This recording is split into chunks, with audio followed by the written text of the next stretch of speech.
to the boardroom. This is the business of esports.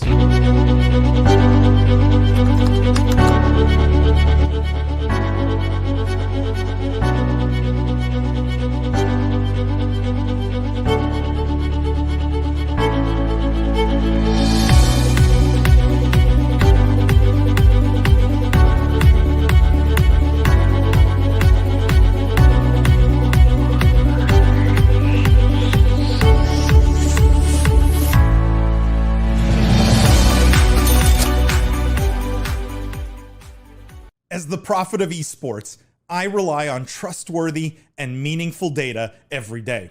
Data from our research partner YouGov offers the most complete view of esports fans and gamers in the world, providing context to who they are, what they think, the brands they buy, and things they do. YouGov's connected insights and research services inform strategy at every level. If you're a team, a brand, agency, or rights holder, you should be talking with YouGov. Their partners measure and maximize ROI and are telling compelling stories with data. Visit yougov.com/gaming-esports to learn more.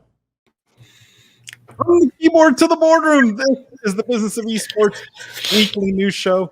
I am Paul Dewalibi. I'm joined today by my friends and co-hosts, Honorable Judge Jimmy Barada, Jeff the Juice Cohen, Lindsay the Boss Poss. For those of you who are new here, welcome. What we do is we cover the most pressing gaming and esports topics and news of the week, but we look at all of it through a business and C-suite lens. We dissect, we analyze the business implications of everything happening in the industry. And the best part is we get to do it live with you guys. That's the best part about this live stream. You get to challenge us, ask us questions, get in our faces. We encourage all of it. We beg all of you to do it. I know so many of you lurk, but we really appreciate if you guys participate. It makes it that much more fun for us. But we're also okay with you lurking. Matt says, best day of the week. Matt, I agree. Lindsay, how you doing this week? I know the answer to this question, which is why I'm also doubly starting with you this week. Yeah, it has not been the best week. I have corona, so I haven't been feeling too bad. I'm very lucky to have a fairly mild case, but definitely not at 100%. Such a mouth breather. I hate it. You want to know the definition of the show must go on. Like if any of you ever doubted Lindsay's commitment to the business of esports. Hey, I did the show with the OG Rona. OG COVID. Yeah, not this weak ass variant, huh, Jeff? Yeah, not this Omicron. So everyone should be thanking Lindsay for her toughness and all of this. Jimmy, Jeff, how are you guys doing? I'm doing good. My wife just brought down some hot chocolate. I'm in her parents' basement. We just finished taping the Meta Business, which it was an awesome show. Honestly, best show yet. Best show yet. So check that one out. But yeah, I always drink hot chocolate during the Wednesday live stream. Didn't have time to go make it, so she made it for me. So I didn't know that was. I don't know why ritual. I'm even saying this, but yeah. Except on the Wednesday before Thanksgiving, then we drink bourbon. I was going to say I thought it was bourbon every Wednesday.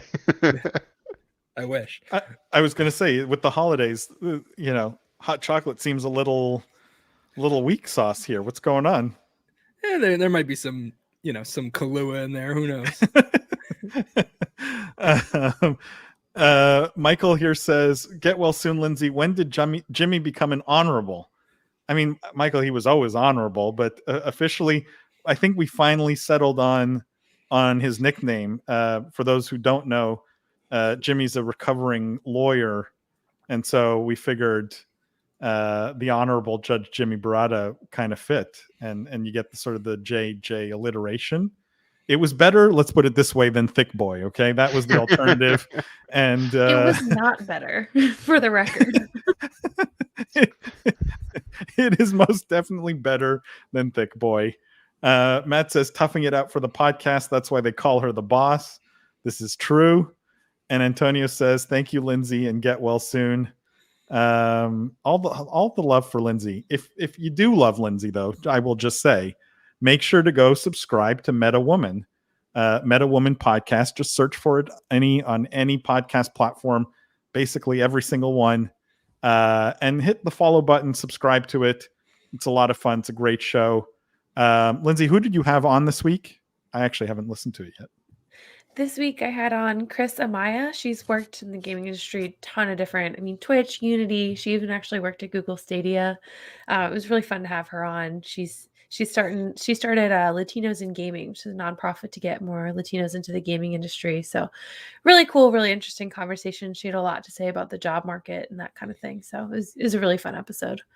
I saw the title of the episode and I was like, I was like, Antarctic coffee beans, and I'm like, how did a gaming and metaverse podcast get to coffee beans? So if you want to know how, you have to listen. That's it. But I'm sure it's a lot of fun, and so everyone highly recommend go subscribe to that. All right, guys, we have so much to talk about. You would think this would be a slow week. It's not. Metaverse news stories, gaming news stories, a lot of year-end stuff, just lots to talk about. So I'm going to start with one here, a story here that I think is, we'll ease into it. I think this is not so hard-hitting, but I did think it was very interesting. And the headline here is, Incheon International Airport to house esports arena in idle area. So this is South Korea's sort of main international airport, and or one of their main international airports. They're going to house an esports arena in an idle area to hold gaming tournaments and offer visitors a place to spend time playing video games. The number of people who used the airport in the first half of 2021, according to this, is 1.1 million. That was down 97% from the same period of 2019. And so it used to be an average of 1 million travelers used it every single day, just FYI. So they're going to build a gamer lounge zone in its terminal with a digital museum and a promotional area for duty-free stores. And esports is going to be a big part of the airport, I guess, here. I'm curious, we've talked a lot about esports arenas. We've talked about esports like centers, like LAN centers. I'm curious how you guys feel about esports arenas and sort of LAN center, it's both here, integrated in an airport. Is an airport the right place to put something like this? Jeff, maybe start with you. No, I don't believe so, because I think it's a little bit of a foolish game to look at this and say, hey, oh my God, there's 1 million, people who come there a day. Look at all that foot traffic. This is a great place to put a LAN center. The problem is, when you're building a LAN center, it's all about local community and kind of repeat customers. And when people are going to an airport, they are generally just going to get on a plane and leave. And I get there are situations where you get stuck, you have a layover, you have a flight delayed, but you can't build a sustainable business around that, at least I think, in my opinion. And I've seen these actually in other airports. I forget the company. There's one here in the US that has done this. And I just don't think it's a very smart place to put them. Now, maybe the arena is it's a centrally located place, and there's a lot of space in South Korea, wherever this airport is. So maybe it makes sense to build the arena, like a bigger arena there, just because it's like centrally located, cheap space or whatnot. But in terms of a LAN center and the unit economics and the business behind that, I don't think this is really where I would want to be putting them. Okay, so let's follow Jeff's line of reasoning here. So it just so happens to be a big empty space. Would you ever, Lindsay, go to an airport to watch an esports match? Like, is the airport the place? I feel like most people have horrible experiences in airports for the most part. Like, it's not a place where you go to have fun. I don't know. Would you go? Yeah, not a chance. I guess I differ a little bit from Jeff in that I've seen there's actually now like a gym where you can go and work out while you're waiting. And European airports are just like massive shopping malls with tons of activities.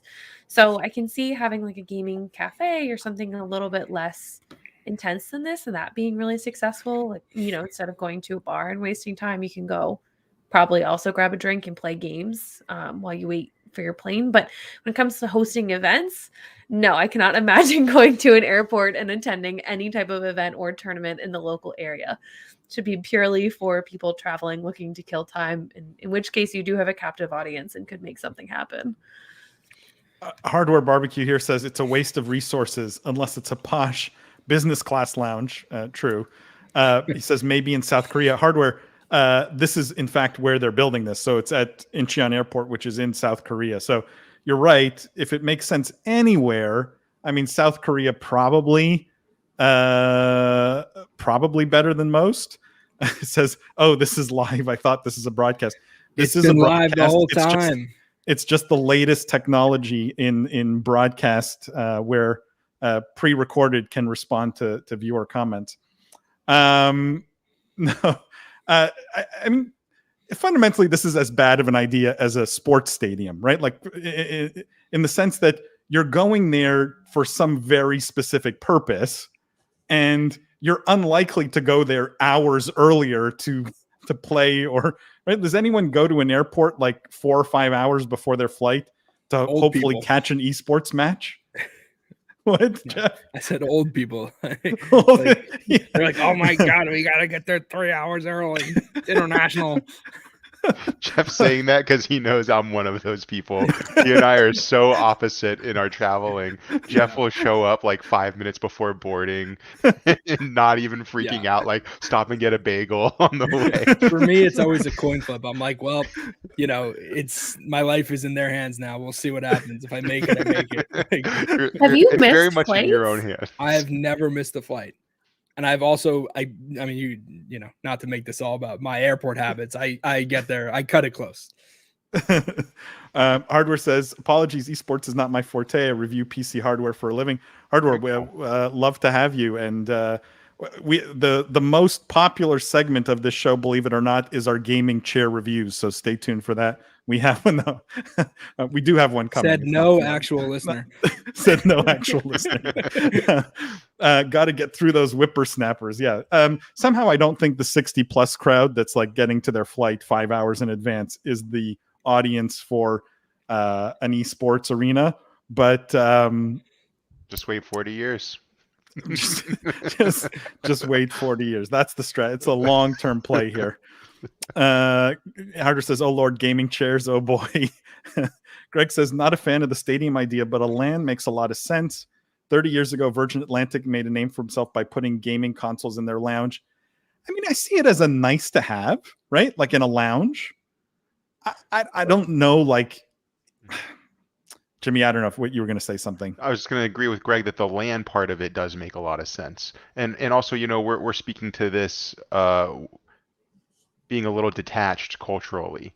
Lindsay actually made a great point, even though it was against this LAN Center arena, and it reminded me when I had this like crazy layover in Hong Kong, and it is a massive airport with the biggest mall you can think of attached to it. And airport shopping is nothing new, but when you think culturally about how embedded gaming is, I think in certain parts of the world, I'm interested to see how it plays out. The LAN Center could very much carry this business from like a baseline perspective, and then the esports events are just an added on attraction, not even really the headline or the something to talk about, but by no means the focal point of the business. So it's definitely interesting. It's fun to talk about, fun to make fun of, but I sure would love more esports or more gaming experiences when I travel. But that's what does that look like? I don't know. I imagine a lot of people would miss their flights. Like a match of COD or Fortnite taking over half an hour. That's a hard thing.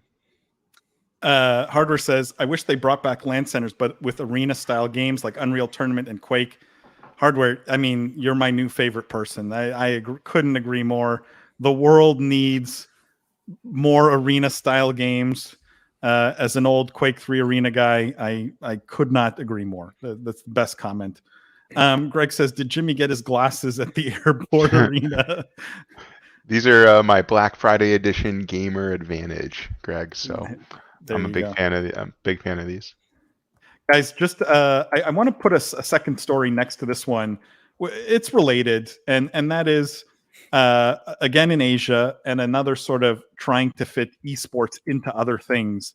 And the headline here is Esports High School opening in Japan next spring, called Esport High School. It's the first of its kind in Japan. I'll just read the beginning of the article. It says, do you like video games? Are you going to be a high school student in Japan? If you answered yes to both, have I got an academic institution for you? The school has a website. It's supported by it's sponsored by telecom giant NTT in Japan. And this is the picture. I don't know if you guys can see this, if it's big enough, but the picture of what the high school looks like here, it doesn't look much like a high school. It looks a little bit like a LAN center. Definitely very cool. And if they have 40 gaming PCs, sort of best of the best hardware, or RTX 3070 graphics cards. The teachers are esports players and industry experts who are going to provide expertise to the students. They're going to have a standard Japanese high school curriculum, but also learn video games as well, and a bunch of other careers that you can go down, like game designer, special effects creator, programmer, etc. So different paths you can learn. I'll leave it on this picture here of the actual high school.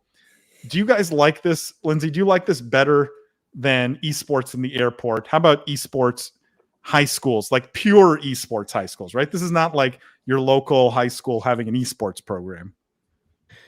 I think that this is good because it's more holistic. It's not just hey, it's way different than a high school esports club, right? I mean, these are real actionable things that can be translated into a lot of industries. You talk about game design and coding, and even just learning management of different aspects of esports can be so transferable to a bunch of different industries, even if kids don't want to go exactly into the gaming one. And I know I had a lot of trade school programs when I was in high school available for different things like cosmetology and mechanics and all of that kind of stuff. So it does make sense to me. Again, this is one of those things where I feel like if it's well done, it's a good idea. If it's poorly done, then yeah, it sucks. It's like the theme of the show. Good management means it's probably a good thing, but bad management means this sucks. But hopefully it's done well, and the kids can translate this into real actionable careers. Do you think we ever see this in the US, right? Because the economics are a bit weird here, right? This is not, it doesn't look like I'm guessing there is some public funding. It doesn't specify, but it clearly indicates that there's private sponsors here, right? Could we end up seeing an esports high school in Boston, sponsored by T-Mobile, right? Is there a future there where we see this in the US, or do you think this remains a strictly Asia phenomenon? Jimmy, I don't know if you have thoughts on that. Yeah, that's a pretty good question. When I look at this and when I think about what this could mean, this sounds, I don't know, maybe I'm getting deja vu here, but it sounds reminiscent of something we covered a few months back. I remember drawing a similar comparison to competitive soccer. FC Barcelona and a lot of the European clubs that have these academies meant to recruit teens and young children with prominent skills and abilities in soccer, and also providing them with education. A lot of them come from poorer families, so they also have food and all types of resources. So it kind of reminded me of that on its face. It's a lot that might be going out on a limb and giving it a lot of credit, because all we have is a story and we don't really have much more than that to look into at this point. But when I do look at the soccer model, and I haven't seen that replicated here in the US, so that could be my own ignorance. But again, and I hate playing the culture card. It's hard to say what's going to be adapted here versus elsewhere. I take a lot of these stories honestly at face value and just say, hey, look how cool this is that certain areas are finding ways to incorporate gaming and esports to the benefit of education or whatever else those underlying purposes come out to. So I don't really see it, Paul, leaving Asia, all that soon. But again, that doesn't stop me from appreciating what it is, or even suggesting that it might not. There might be more of these, just again in that region. Yeah, Let me just read some of the comments because some of them are really good here. Skull says, "Goodbye STEM, hello esports." I mean, in some ways, Hey, Wes. you could argue it's all like STEM. Esports and gaming cover all of STEM, right? Like fundamentally, maybe that's the best way to deliver STEM fundamentally, and maybe that does happen, right? Goodbye STEM, hello esports. Hardware Barbecue says, I feel they should provide business management degrees specializing in esports rather than just a vague esports degree, considering a lot of people want to get into hosting tournaments, whether it's small or big. Some organizations also manage a series of tournaments, gamers and streamers, but a lot of time, even when they have the right idea, they lack the knowledge to execute it properly. Hardware Barbecue, totally agree. I can tell you, though, that at the university level, there is quite a bit of business management degrees that have esports, whether it's minors or specializations. I teach at St. Peter's University in New Jersey, where it's part of the business and management program, and it's an esports curriculum and an esports degree, essentially, or a minor. And the one and only Honorable Judge Jimmy Barata is at UCI Irvine, and it's also part of the business program, right, me? And I'll add that University of New Haven, who we work with and we know pretty well, those guys also have I think the only esports masters program as well, where you can do a year-long masters, training and education. So pretty cool opportunities in education. Yeah. Greg says, wouldn't esports, coding, marketing, management, etc., be a great junior college curriculum? Totally. This is what I mean. Like, and what I tell parents of students who are thinking of getting into sort of the esports business program at St. Peter's is just about all the skill sets you could possibly learn in the context of esports are just transferable to other things, right? Like coding, marketing, management. These things don't have to be esports specific. It's great if you can frame them in esports, because you'll get a student that's more engaged because it's something they like, but the skills are transferable. And so I agree. What I want to share on that too, and we're going to have this guest on the show, hopefully in the near future, the CEO of the Tiger Woods Foundation, who's a good friend of mine. This is kind of like LeBron's I Promise School. It's a nonprofit. They provide educational and after-school resources for inner city youth. And one thing that they're doing is building out an esports facility and curriculum. Again, esports being the hook, because that's where these kids are these days. They want to go to them, speak to them on their terms, where they're hanging out, what they're doing, but then saying, hey, just because you're not LeBron doesn't mean you can't get a career in basketball or in the NBA. Similarly, just because you're not, Tifu, Ninja, whatever, doesn't mean you can't work in marketing and coding, et cetera, to your point, Greg. So I think it's really cool, these activations and what we see as clever attempts, I think, to merge not just business and gaming, but education and healthcare and all sorts of different industries that, again, using gaming as the nexus of not just popular culture, right, but really of everything. That's the metaverse at its finest. Michael here says, there are football, soccer high schools in some part of Europe and Africa, so an esports high school can work if properly executed. Like Lindsay said, the esports arena at the airport is just a terrible idea. So, I just want to clarify, because I was a little bit more positive on the esports arena at the airport, and I guess I want to clarify so people don't think I'm crazy. What I was thinking is airports typically have large structures, right? Hangars, open space. They have massive parking lots. Sometimes they're located close to the city. So those things are probably useful. If it's a scenario where you have to go through security and be a paying customer of the airport and check in, then that is the worst idea ever. If it's just hey, this is a unused, cheap piece of real estate that has a large structure where you could fit an airplane / an esports arena, that theoretically could be a good idea. I know nothing about this airport or its location. It's an important clarification, Jeff. Hardware Barbecue said sweet, I think, in response to the St. Peter's and UC Irvine stuff. Guys, I have two stories from China, and I'm going to put them back to back here. And I think there's some interesting discussion because it's one of those recurring stories that we've had. But so let me get through both stories, and then I'll have you guys comment. So the first here is China has banned Steam's global version. Okay. And the article says basically, again, I'll read just the first few sentences. In what could be described as a decidedly unfestive move, it appears that Steam, Valve's market-dominating PC gaming platform, has been banned in China as of today. It goes on to say that the Chinese version of Steam is still available, but they only have a little over 100 games compared to the tens of thousands in the normal version of Steam. So no word on why they did it, no word on if it's permanent or not, but officially now you cannot go get the normal version of Steam in China. I want to put this next to another story, which is Baidu firing over 100 people from their gaming unit because of the crackdown on gaming in China. And here the article talks about how they reportedly laid off more than 100 employees. This is following the recent regulations from the local government that they're cracking down on the Chinese video gaming industry. And it's downsizing, the search engine is downsizing its video game unit to cut down on losses. They specify losses over Beijing's anti-gaming regulations. As per the two sources, the decision was announced to some employees earlier this week, and the total number of staff being laid off is a little unknown at the moment. So here we see yet another big crackdown, right? Steam, the official version of Steam no longer being available, just the massively sort of curated, call it, if I'm being nice, version of Chinese Steam.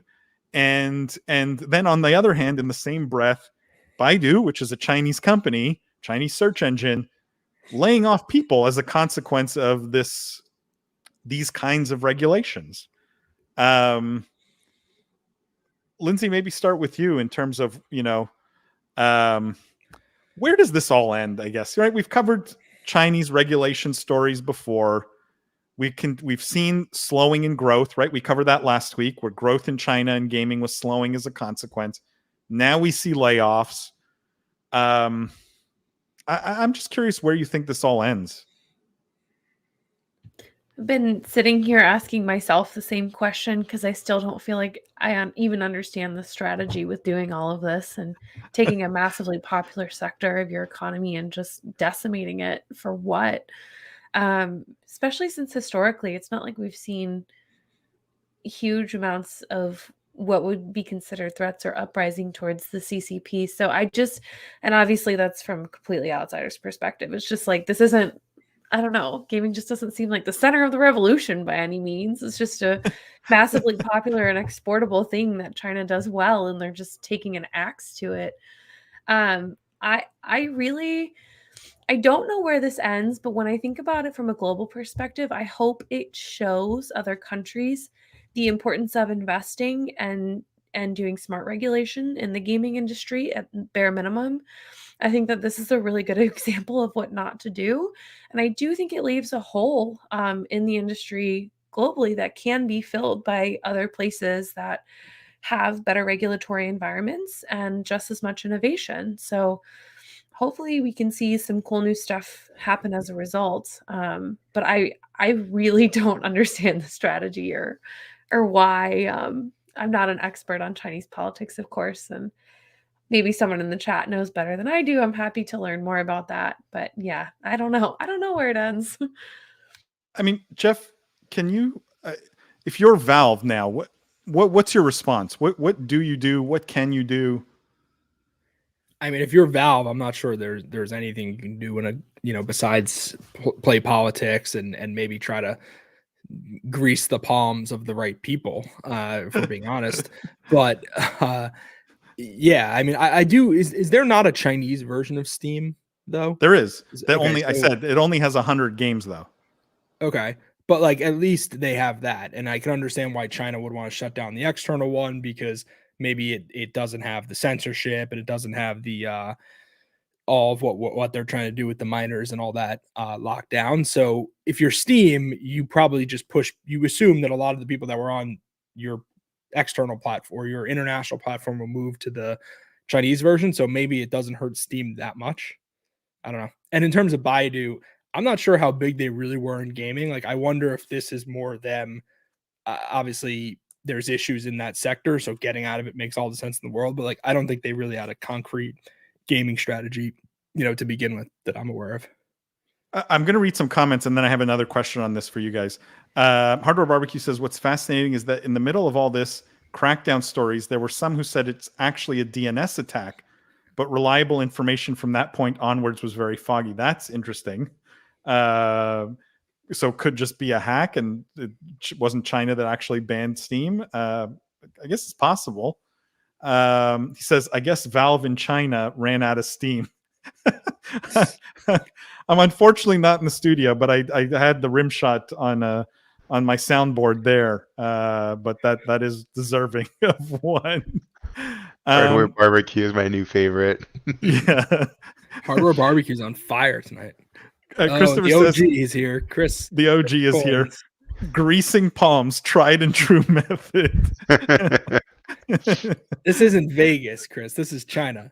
You actually can get in trouble for that. They did crack down on that, on the greasing of palms, so and crack down harder on that than on gaming, I think. So Westbird says, I wonder if it has to do with the built-in browser inside Steam offering a kind of alternative, non-controlled filtered browser. I mean, Wes, that's a super interesting theory. Yeah. You would think, though, that's like then the Chinese version of Steam would just have no browser and still all 10,000 games, right? Like, or tens of thousands of games.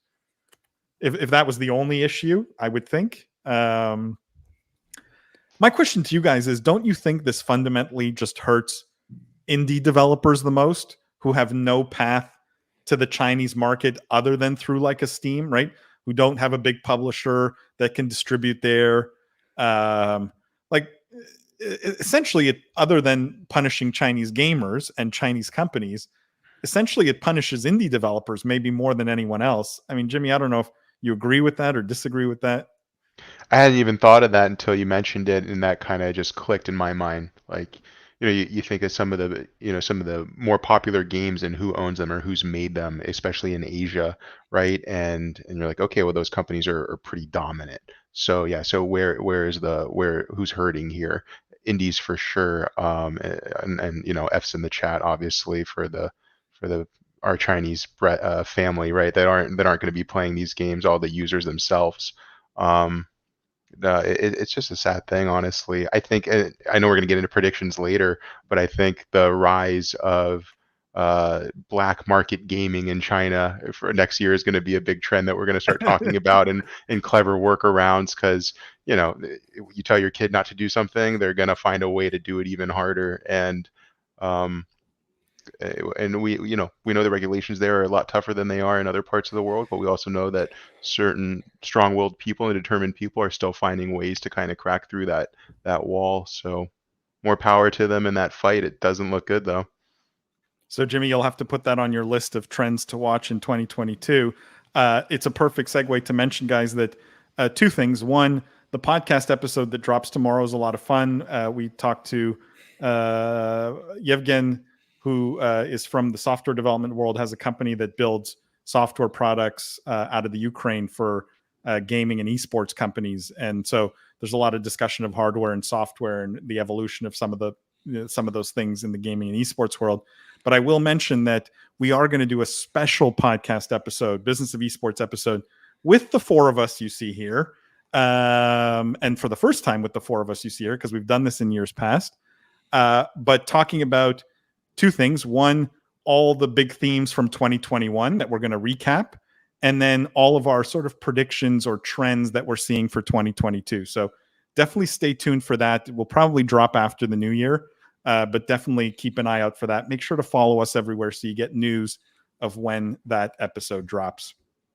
Chris says, does this make Epic Game Store a buy by the profit finally?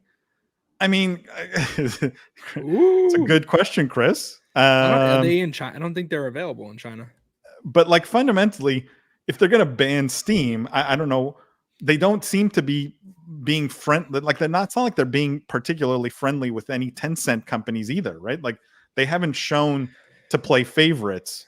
And so I'm equally sort of bearish on Epic Game Store having any kind of presence in China either.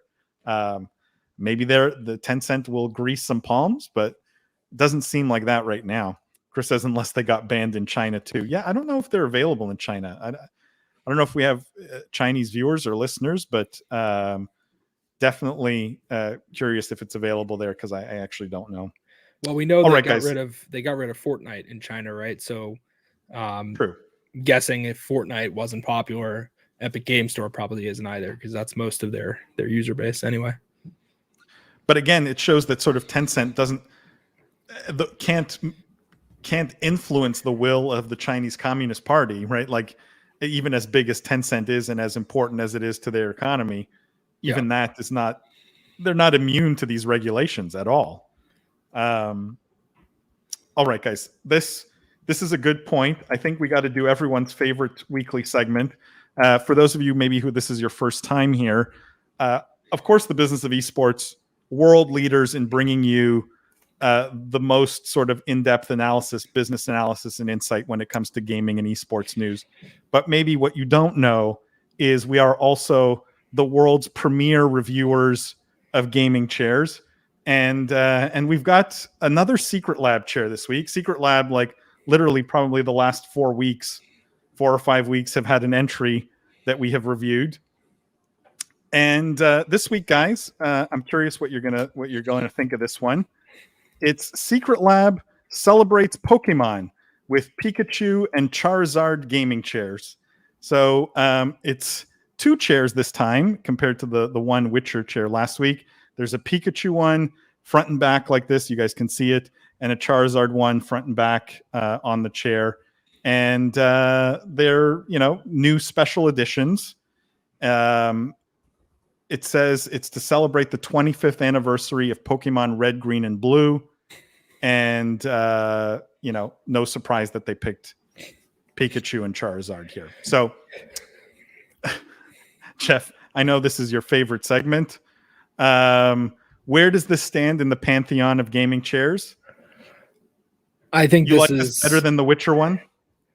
Yeah, I mean, if I'm being serious, yes, because Pokemon's just has a bigger audience, so it probably will sell better than the Witcher one. And yes, to answer your follow-up, it will sell better than the Lamborghini one as well, because I knew that was coming.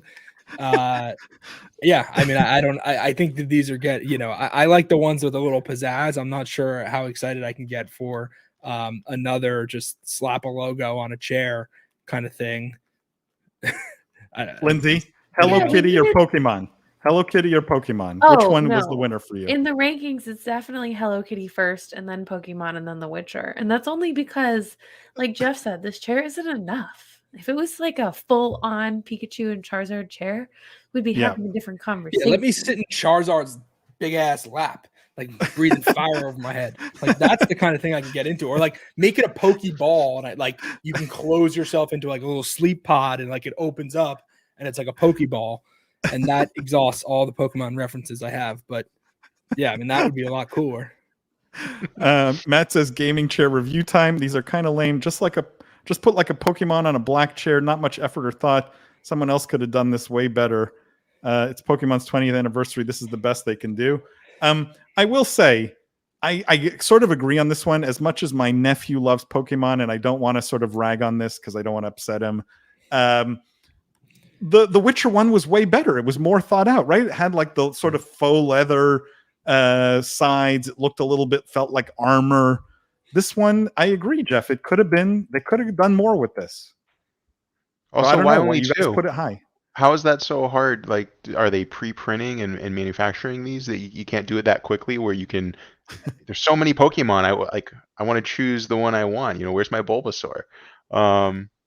Yeah, I don't know. That would have been cool, right? Like 50 chairs that you have to collect them all.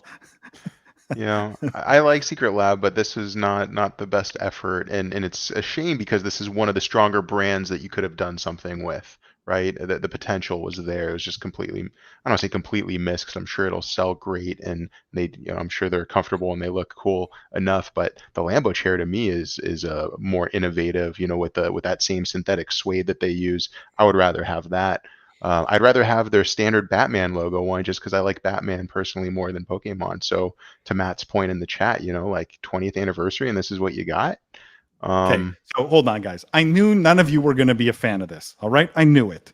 So what I did is I prepared in advance another hardware story, because this one I know you're all going to love. You're all just going to be totally on board with this one. Okay, And maybe we become an accessories review channel also. But this one, it says, Japanese gamer gear company's gaming massager wants to keep your fingers, palms in fighting shape. Okay, so you can see here this finger and palm and I guess wrist or finger and palm massager recommended for use before, during, and after intense gaming sessions. And they're calling this the gaming massager. There's not much more to it. Airbags will massage each of your fingers individually, while a shiatsu plate applies tension loosening pressure to your palm. There's also a heating function. So this is what it looks like on the inside. You put your fingers in it, you get this wonderful massage. And you could see how someone's using this in practice here while they're drinking and reading in between rounds, I guess. You guys love this so much more than the gaming chair, right? Lindsay? Yeah. There's just so many possibilities for this. No, keep it PG, Lindsay, okay? Keep it PG. I didn't say anything. Okay.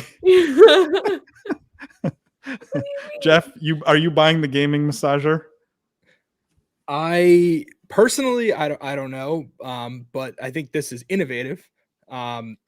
People, I think, a lot of gamers suffer from carpal tunnel and all sorts of, gaming injuries from gripping the mouse and stuff like that. So I do think something like this has the potential to be a pretty creative little gift for a gamer, and potentially be even more so if it actually works and can be proven that it's performance enhancing. You could see this in every single LAN center or on every gaming team having a few of these in their sort of gamer house. But I don't know if the product actually works, but a little finger massager sounds cool to me. So throw it in the stocking. It's stocking stuff. Yeah. I love Matt's comment. He says, "But can I use it with my razor finger sleeves?" Matt, I don't know. It probably is compatible. I would think. Jimmy, you were going to say something. Sorry. Yeah. No. Yeah. I mean, on its face, it just seems and looks so ridiculous. It's kind of like funny, but I got to tell you, for the last 2 years, almost every big holiday or birthday, my fiance and I have given someone in our respective families one of those like hypervolt percussion-based massage guns, those like Theraguns. If you guys have seen those, great, yeah, they are amazing. It's by far like one of the best gifts I've ever received, and every time I give it to someone, they absolutely love it.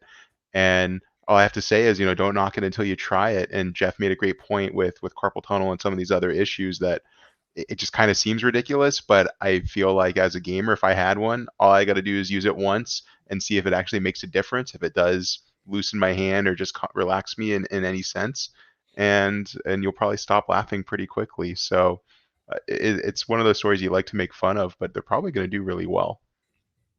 Guys, I want to finish with one last hardware story, and this one's actually much more serious, and there's probably a real business conversation here. It's not, it's not chairs or massagers, but it's mostly just because of the headline that I think it's worthy of discussion here.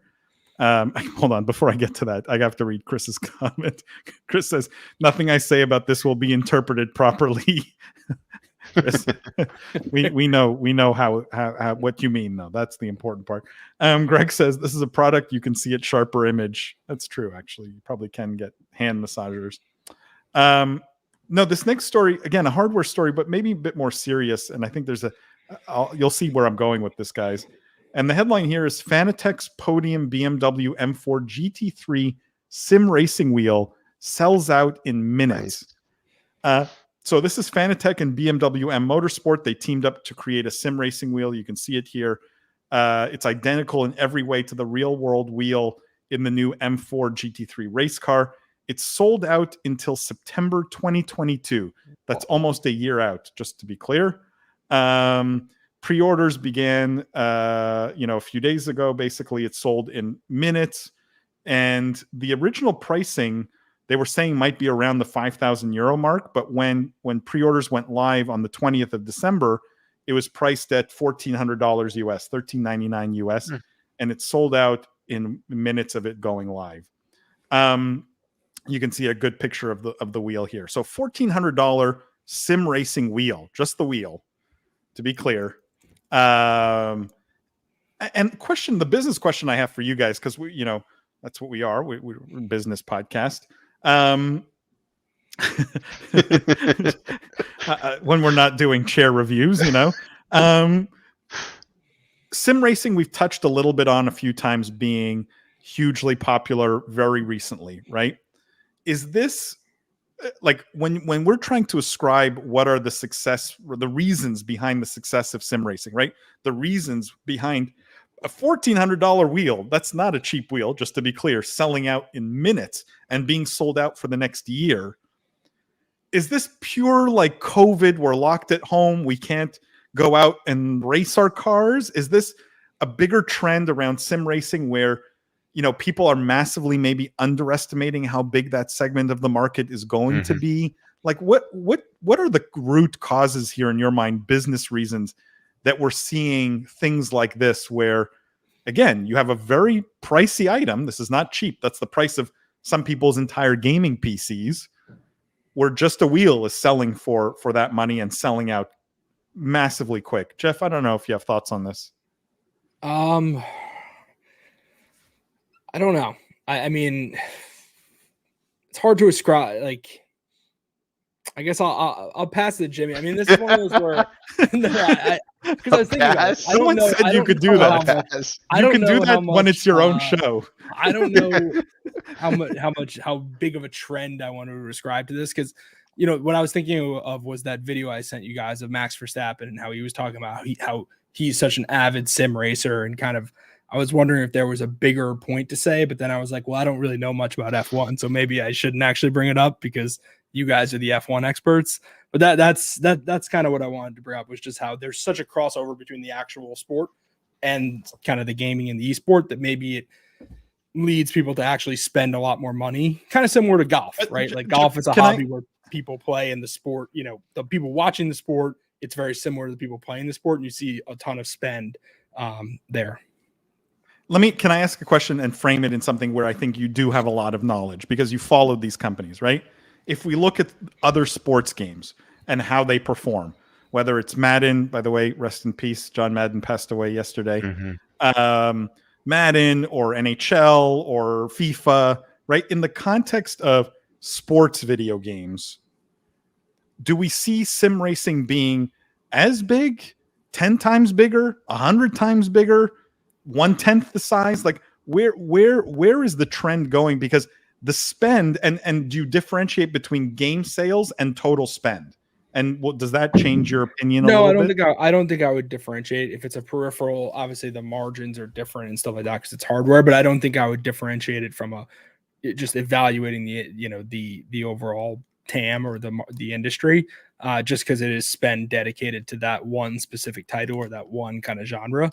I still think it's going to end up being smaller. The racing community is still fairly niche, despite what the success of F1. But it's certainly growing. Like I think it is realistic that, and to be fair, this is a trend that I think, to give them credit, EA and actually all the AAA publishers, because it was a bidding war between Take-Two and EA, really sort of noticed this trend about a year or so ago. And there was a big bidding war for Codemasters, which EA ended up winning, who has the license for F1. And I'm guessing that the next F1 game is going to do significantly better than the prior F1 game, which came out a few years ago. So, to me, that was a smart kind of tell, for them in the market. So I think it will settle in as one of, maybe it ends up being as big as like NHL, which is probably a couple million unit seller. Maybe it gets close to Madden just because it's a little more international, but I don't think there's a world where this, even touches the realm of FIFA, just because, FIFA's 5 or 6 times as big as Madden. Even total dollars? Because keep in mind, FIFA doesn't have the hardware, right? Doesn't have $1,500 wheels. Yeah, but you only buy that once, right? Like FIFA, the question will be when do they create an Ultimate Team version of F1 or of whatever motorsport? Because that FIFA makes $1 billion a year on Ultimate Team card packs. So if they can create some mechanic with that, then look out. But I still think even with the hardware sales, I don't think it will come close to eclipsing it, because that's kind of a one-time purchase. But Lindsay, I saw a face. I feel like you I'm disagreed with so Jeff there. excited to talk about this. Go ahead. There's a couple things at play here. The first is I think racing is so much easier to adapt to than a lot of other sports games, with the exclusion of soccer. I think that that's fair. But you talk about a global audience, picking up racing is like by far one of the easiest things to understand. It's very simple. So I think that there's a lot of popularity in that just because it's so easy to understand. The second is I definitely think that this is a Netflix/lockdown effect that we're seeing. I mean, sim racing was one of the most popular things to watch. Netflix, the F1 show, I mean, it had already really been extremely popular. I feel like lockdown even made it more popular because people were binging stuff. And now there's even more Formula One fans, myself included. I'm actually wearing a Formula One shirt like right now. Yeah. So, so those two things I think play really well and make sense as to why this sold out so quickly. But the only point I have that's sort of skeptical of this is we don't know how many they were actually able to produce. We're reading about a billion different supply chain problems. They could have sold 10 units every month. We have no clue. So it is heartening still that a $1,400 product sold out. And I would assume that they made some quantity of units that's going to be an impressive for selling out, but it's probably not, hundreds of thousands. Whether it's in the thousands, whether it's in the tens of thousands, I think either one is a good bellwether for where this is going. But depending on where it's at, you can kind of temper how important this particular product is. And I do have a sneaking suspicion that a lot of the things involved in this might be caught up in supply chain issues. So I'm really happy about this. Just with that one caveat that we don't exactly know how big of a deal it is. True. You're right. They could have made 10 and saying we're sold out till 2030, right? But I get the sense that they probably made, Fanatec's not a huge company. They probably made enough. And I think everyone is just underestimating demand for I wouldn't even call, Fanatec is pretty high-end sim racing gear. So high-end sim racing gear, every time I see a story like this, I'm just amazed at the demand. And I think everyone is as well. Everyone's not ready for it. Hardware Barbecue says, I speculate people in the US would play more racing sims if they shift to manual transmission, but that's speculation at best. Hardware Barbecue, that's an interesting one. I thought, if anything, I might make the opposite argument. I feel like in the US, there's not a lot of people who drive manual transmission cars in their day-to-day life anymore. But maybe more like, because of the NASCAR kind of pedigree and things like that, where it was a lot of manual transmissions. Like stick shift, not paddle. I don't know if you're making that differentiation. Greg says, don't overlook the cost of this. What's the total rig cost? $6,000. Not a lot of people will pay for this. I mean, Greg, you don't buy the wheel for $1,400 unless you have the rest of the rig, pretty much, right? Like, no one's going to stick that wheel on a $200, drive box and sit in their like kitchen chair. So you're right. The cost of the rig is quite high, but if they're buying the wheel, you got to assume that they're also investing in the rest of the rig. Could be a slow term play too. I mean, Jeff made a point about how easy it is for FIFA to make money and that this hardware is a one-time cost. But if you're buying the wheel for Christmas and something for your birthday or saving up, over months to get the rest of the rig, I don't think that completely closes the gap, but it's a point to be made. True. Also, I mean, sorry, one more thing. Who's to say that they aren't just getting the wheel because that's what they can afford and that's the most important part of the rig? I don't know. What do you put it on? You need need the rest. Use your imagination. Unless you're gonna drive in the air, a very expensive imagination. It's like the old when you used to give your little brother the controller that wasn't on. They would be, look, they're playing. It's exactly that. That is a very expensive trick. Hardware Barbecue says stick shift. Though stick shift is not really terminology we use for our cars, since most cars are manual here. Hardware Barbecue, where are you located? I'm curious. That might help. All right, guys, let's move on. We have before I move on, actually, I just want to mention this live stream, guys. very generously sponsored, supported by YouGov. If you don't know, or if you don't know about them, they provide the very best data on gamers, games, esports fans around the world. If you're at all involved in the gaming and esports space, if you're a brand, if you're a team, if you work for anything that even touches the gaming audience, I highly recommend talking to YouGov. It is the surest way. If you want to make money in the space, you got to be informed. You got to have data. So definitely go talk to YouGov. I will link in the chat a website you can go to. It's yougov.com/gaming-esports. They have a bunch of free reports you can go check out, a bunch of free data. But if you want to talk to anyone at YouGov, please feel free to reach out to them directly, or you can talk to myself, to Jimmy, to Jeff, to Lindsay. Any of us can connect you with the people at YouGov. So definitely go check them out, yougov.com/gaming-esports. It really, really is incredible, actionable data. If you've watched the live stream before, we've gone through some of their reports, and it really is fascinating stuff, how you can use some of this information to your benefit. So go check them out, yougov.com/gaming-esports. All right, guys, let's talk about we've got so many stories here. I have two stories. I just want to mention this, actually, since we're doing a bit of housekeeping here. Two stories that normally I would cover on this live stream. One is the highest esports prize pools in 2021. And the other one here is the most viewed esports events in 2021. I will just say, I'm teasing this. We're not going to cover those stories on this live stream. We're going to put out separate videos for both of those. So again, make sure to subscribe to all of our channels, Business of Esports everywhere, Metaverse TV, Meta TV everywhere. We put out a bunch of content around gaming and esports, obviously. So we will put those lists, if you're interested, what are the biggest prize pools of 2021 and the most viewed esports events of 2021. We're going to make fun videos around them. So definitely go check those out when they drop. Make sure you subscribe to us. Chris says, one more Netflix movie and the racing trend continues to explode. Look what Top Gun did for flight sim hardware in the late 80s. Chris, that's such a good point. That is actually such a good point. And I think next year F1 is going to absolutely blow up. Sorry, guys. All right, let's move on. Let's talk about Nintendo.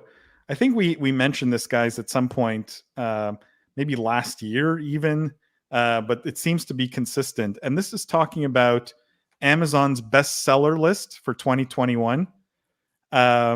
Maybe to no one's surprise, Nintendo dominates Amazon's bestsellers of 2021 gaming list. Before I scroll down here, I may have already given it away because it was in the sub headline.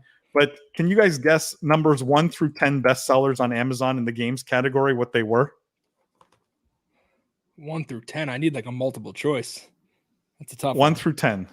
A lot of Nintendo. They were all in the same category. Switch. Believe it or not, 1 through 10 were all gift cards on Amazon.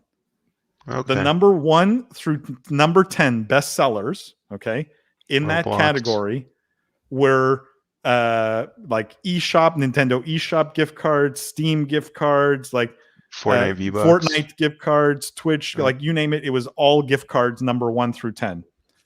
Now, if you look at number 11 and, number 11 through like 15, it was all Nintendo. And that's what this article, which I'll bring back up here, talks about, where Nintendo really dominated the bestseller list. And you see the subheadline, well, after gift cards. And, if we...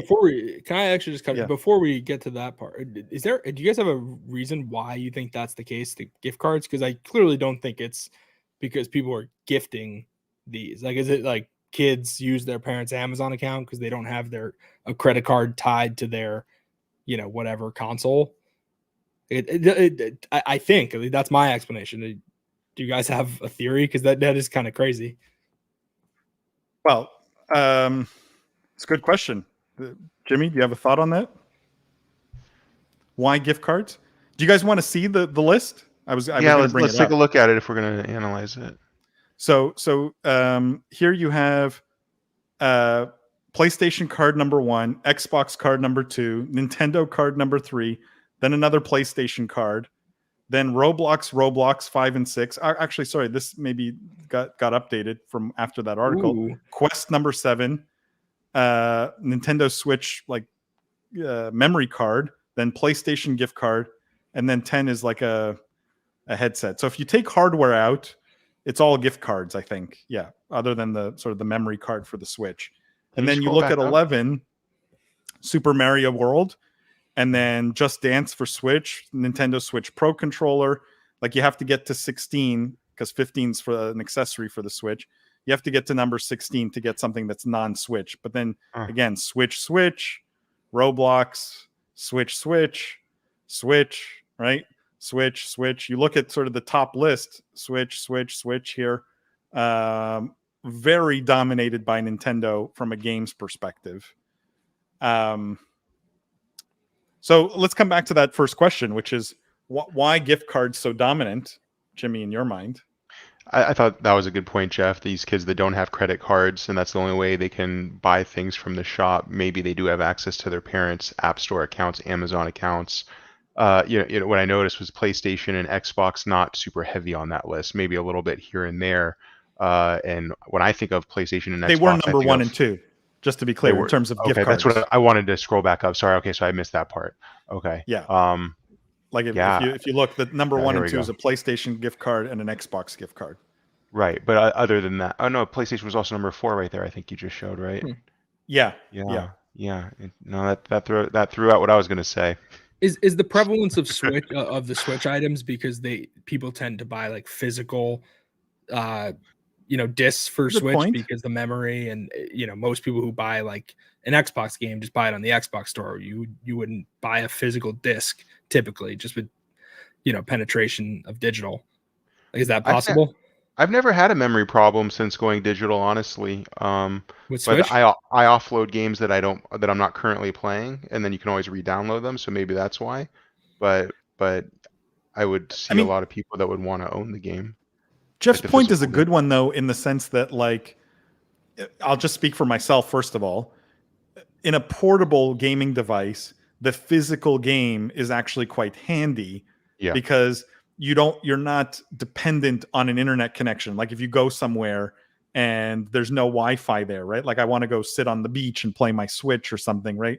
And I don't have Wi-Fi. Well, now I can't download a game, but if I bring my physical games, it's not a problem. So I know at least for Switch, I always bought physical games. I never bought downloaded games, even though I download games literally on every other platform. So Jeff, I think your point is a good one. There is something about the platform itself that lends itself to physical purchases. I think the other comment I would have is because it's targeted at a younger audience, I think from a parent perspective, it's just easier to manage, I think, with a physical game, right? You don't have to log in for the kid. You don't have to download this, download that. They have to wait there, right? You buy them the game. They can play the game right away. The card is there. You don't have to log in with anything. I feel like if I'm a parent, it might be a lot easier to manage with a physical game. I mean, Jimmy, also, you were going to say something. Well, yeah, to your point about owning the physical copy and how easy it is. Have you seen like the physical Switch little discs? It's like the size of your fingernail. These things are so small and thin, right? Like it's easy to carry everywhere. You put it in your carrying case.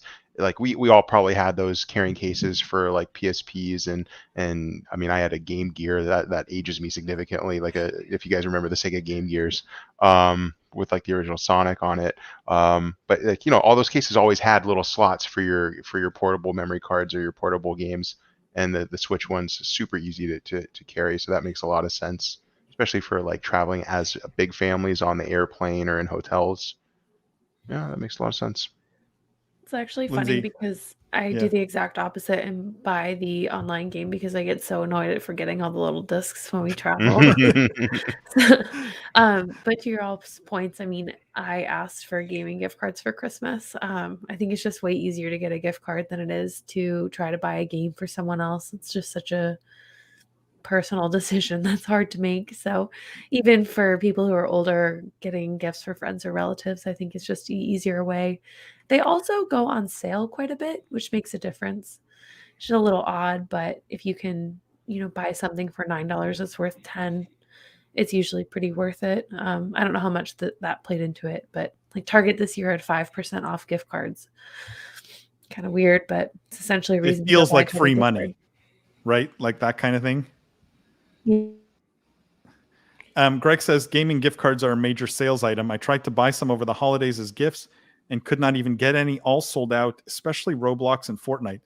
See, I don't understand that. How do you sell out of gift cards, right? Like, especially digital ones. Can't you just the digital generate more serial numbers? I'm assuming he's talking about physical ones. I'm a big Costco goer, and every single time they have like a gift card kiosks specifically for gaming. Like there's a PlayStation side, an Xbox side, a Nintendo side, and a Roblox side. Roblox getting some primetime real estate in Costco, but yeah. But like you would think that should not be an item that sells out. It's a piece of paper with a serial number on it, right? Like fundamentally. Taking a step back before that comment, because to your point, Paul, I think the biggest what this also tells me is, when you own the game, that's like an easy purchase, and you mentioned the hassle in getting out the credit card, inputting it, going through that whole process.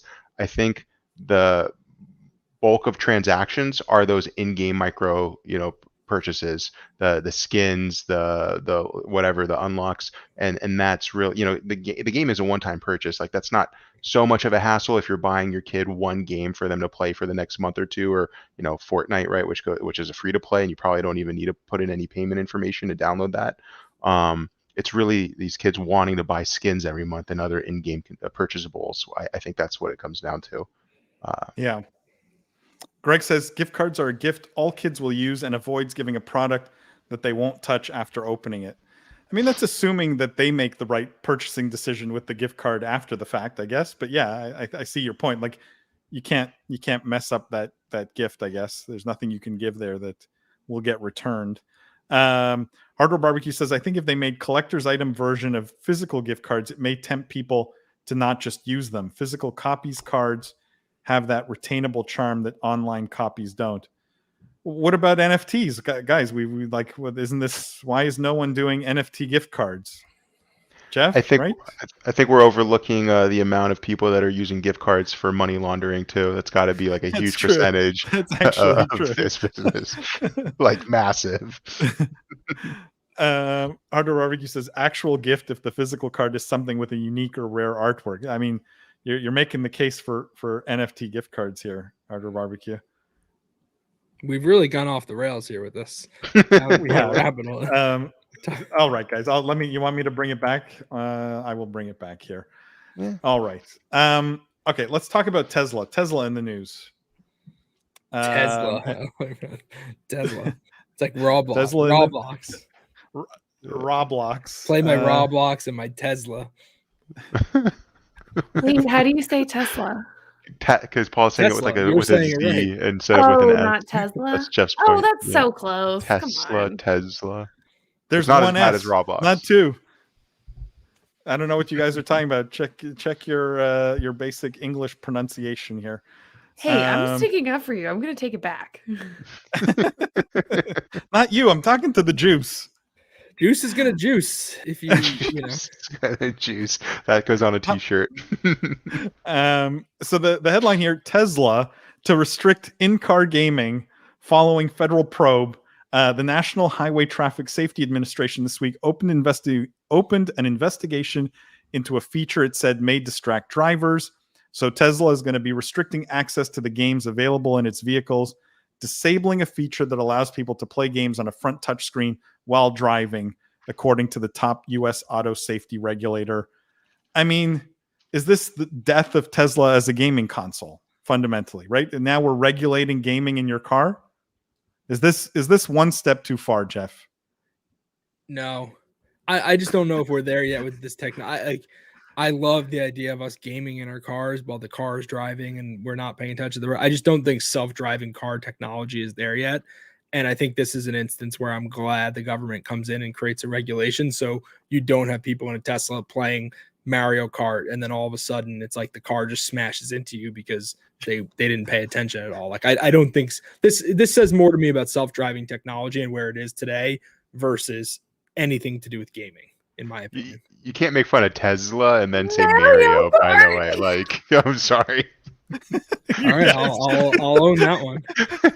Mario. All right. Can we don't need this to become English class here. Let him pronounce it the way he wants. Even I defend.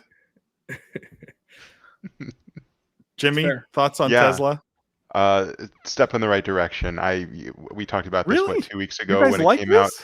I don't see the need to play a video game in my car while it's so distracting and so dangerous. When the car is completely self-autonomous, absolutely all for it. Play whatever you want, but keep it in the back seat, or I don't. It's that screen is huge. You've been in a Tesla, right? The screens are so if big anything- and distracting. Like Yeah. staring, the amount of people I see who stare at their phones while they're driving, actively driving, on their tiny little cell phone, like somehow we haven't regulated that away. We Paul, have giant regulated screen, it. which is- It We is literally against the have law. done that. There are Yeah. laws. There are laws for that. This exact So law you're kind of exists. making the point. Instead of staring at your tiny phone screen as a distraction, stare at an enormous iPad. Just hold it up Yeah. in front of you while you're driving, in fact. No, while the car is driving. How this is so better in multiple ways. It's a bigger screen and the car is already driving itself. I think we all love the idea of once it's fully autonomous, being able to game rather than sit there and watch the road. It's more like I don't think any of us trust the fact that we're there yet in terms of self-driving technology. Put it in the back seat for the kids, like you Isn't can there have an that technology, economic put it in the back.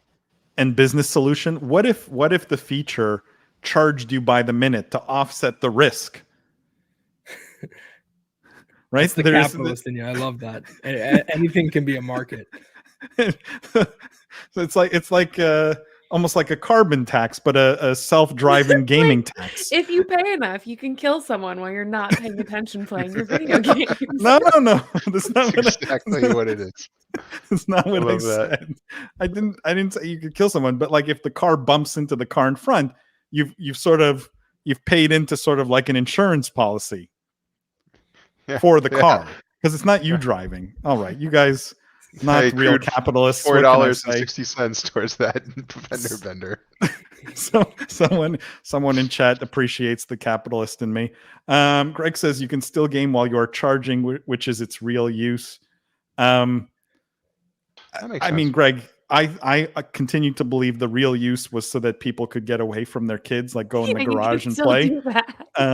But the charging, playing while charging, does feel like a pretty good use. Switch is a much cheaper escape, Paul. Or a Steam I mean, Deck. I don't have this problem, but yes. All right, guys. Let's see, what else did we have? I think we had just one other story today. Lightning round. Well, I don't have enough. Lightning round with the one story. Pass. We always said we get one pass an episode. We do get one. I remember. I mean, let me just do this one story. I'll do one story and then we'll wrap up, guys. And it's an interesting one, I think, here. Hang on, if I can just get to it. Where did I put it? Oh yeah, here we go. And I think it was mostly the headline that it's clickbait, but there's a bit of overlap here with our Meta Business podcast, which, by the way, you should go subscribe to. But the headline here is CCP Games CEO says gamers should be able to make retirement plans with money earned in games. And so obviously the article goes to talk about like play to earn type of games, but according to him, the CEO here, Hilmar Pettersson, gamers should be able to make retirement plans with money they've earned in games. This, of course, implies that playing games should be a profitable activity for users. There's a direct quote from him, which I'll read here. Gamers hope that the values created from online games can also be used in reality. The online gaming content should have practical values in the real world. the gaming industry should evolve to allow gamers to make retirement plans by using the money they earn from games. I mean, can we just address the clickbaity headline? Should you be able to make retirement plans from gaming? Like, is there any future here where, you know, this is your financial advisor sits you down, right? You're 40 years old and says, hey, you know, I know you're thinking about retirement over the next 20 years here. You really need to start gaming more. You know, if you put in 2 or 3 hours a day by 65, you know, you'll have enough to. Does that world exist? Are we ever going to see that future? Jeff? No, probably not. But it is. By the way, subscribe to Meta Business Podcast because we talk about this stuff all the time. It's an interesting future. It is an interesting future to think about. Like, I like the idea of turning sort of your side hustle or your leisure activity into sort of an investment that actually compounds in value and creates value for you in the future. You know, I've sort of espoused my views on pay to earn and sort of where I think about that, or what I think about that a couple times in the past, and sort of how I worry about the sustainability of that. So I'm not sure I get the retirement angle, but I think that's probably more just a clickbaity piece. And we've covered kind of pay to earn, but I do think it would be cool if it actually worked out. Guys, one of the reasons I brought up, I just want to mention this. One of the reasons I wanted to talk about this story is we did another, I can't even remember. I'm trying to find it now. We did another, if you guys remember, we talked about that gaming guild Avocado. Remember their scholarship program where like you would get a loan that, you know, you'd have to pay off by gaming. And I thought the comments we were going to get on that video, on that segment, because we published some of the live stream segments individually on YouTube, would be mostly in agreement with us. And we got, in fact, quite a bit of, I won't call it hate, but quite a bit of disagreement. And I want to just read one, and I don't agree with it, but let me just read it. It says, some people who have lots of money to spend on corporations, on skins and games to play without ownerships of the assets, says that the English is not so good, you can tell, says that play to earn is a multi-level marketing scheme without ever researching is privileged bigotry. People are getting money to survive in some countries because of this model. What is free-to-play games, what have they done for these people? So let me paraphrase in sort of less broken English here. Basically, free-to-play games have done nothing for poor people in sort of more developing countries, whereas play-to-earn games have provided essentially income for people in some of these developing countries. And it's only us privileged rich people that sort of see play to earn as a bad thing potentially.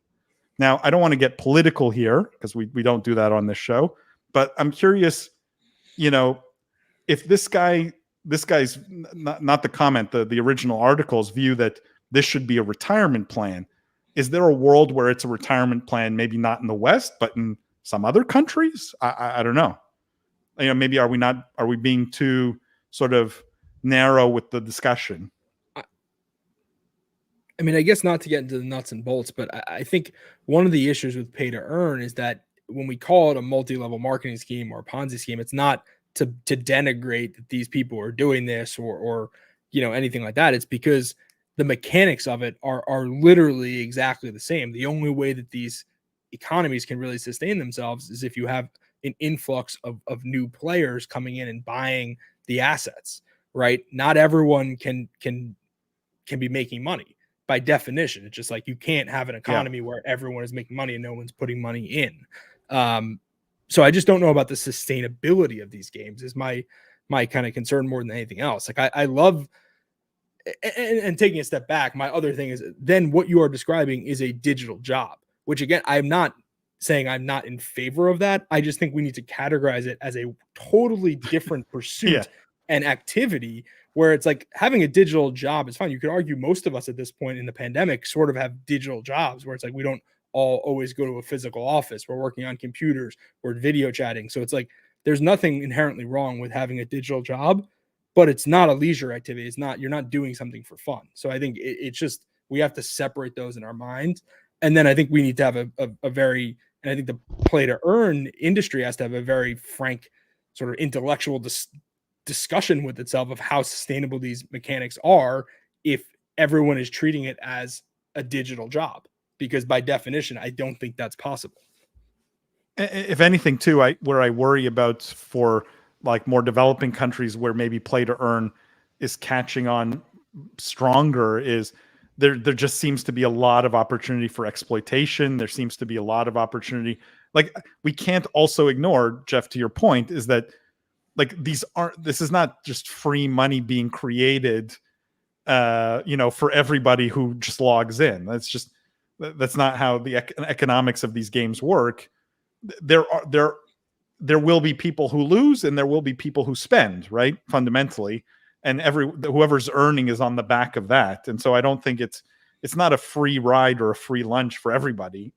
Lindsay, sorry, I thought maybe you had a comment there. No, I sort of can see, I can sort of see this perspective, but I think at the end of the day, anything or a lot of the things that have been set up like this have not been in the interest of serving underprivileged people. I can't really see anything that is a loan for future earnings that typically is not set up in such a way that benefits the people who are actually taking out the loan. In theory, these things sound good and they sound like they can help people who maybe don't have the same economic opportunities.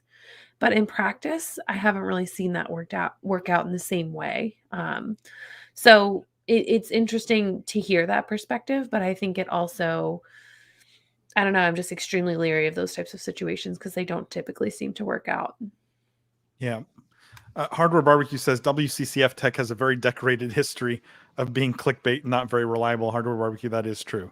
And hardware is more their sort of speed, more their specialty, I think, than these sorts of articles. But interesting nonetheless. Guys, I don't have anything else this week. Like I said, definitely stay tuned for the podcast tomorrow.